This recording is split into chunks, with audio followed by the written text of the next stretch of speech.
Bonjour tout le monde, c'est Mathieu de la bibliothèque de DDO. Bienvenue au coin des ados, le coin de l'internet où je te fais une suggestion de lecture parmi les nouveautés que j'ai reçues à la bibliothèque sans spoiler. Ce mois-ci, j'ai lu Ne te retourne pas par Jennifer L. Armentrout. Samantha est un peu dans les vapes. Quand on la retrouve, elle apprend qu'elle manque à l'appel depuis quelques jours et que sa meilleure amie, Casey, n'a toujours pas été retrouvée. Mais qui est Casey? Qui sont ces gens qui disent être ses parents? Samantha est amnésique. Elle ne se souvient pas de la fin de semaine de sa disparition, pas plus que du reste de sa vie d'avant. Tranquillement, elle va en apprendre plus sur elle-même. La Samantha d'avant est une pure étrangère. Ses amis, son chum, sa famille, tout le monde lui parle de celle qu'elle était, et plus elle en apprend à propos d'elle-même, et moins qu'elle a envie de se souvenir. La Samantha qui a disparu était la fille la plus populaire de l'école, en couple avec le plus beau gars que toutes les filles veulent avoir. Ses parents sont super riches.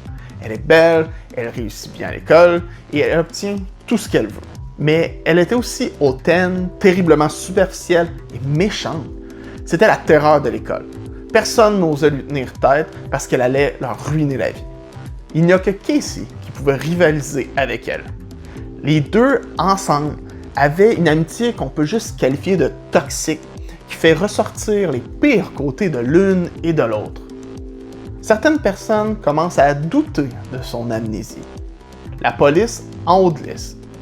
Où est Casey? Samantha est la dernière personne à l'avoir vue.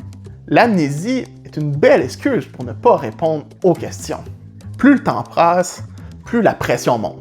En plus, Samantha trouve une note sous son oreiller. Ne regarde pas en arrière. Tu n'aimeras pas ce que tu vas trouver.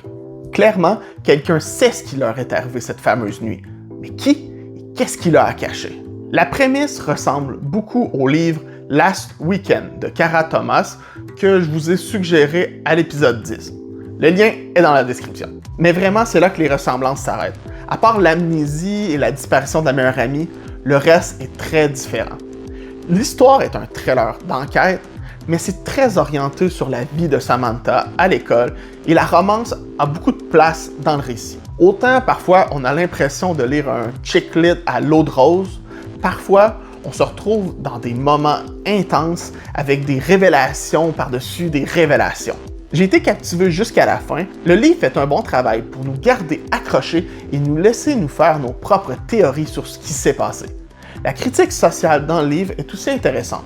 Samantha est riche, ultra riche, mais elle a oublié les codes sociaux qu'elle avait intériorisés et qui la rendaient tellement hautaine et superficielle.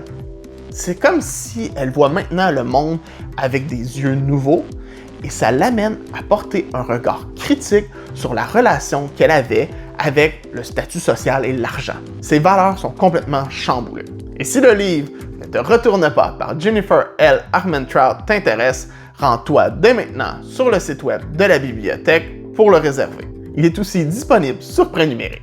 Les liens sont dans la description. Et avant de nous quitter, n'oublie pas d'aimer la vidéo, de partager, de commenter, abonne-toi à la page Facebook et YouTube de la bibliothèque et viens nous voir à la bibliothèque pour parler de livres. Je te dis à la prochaine!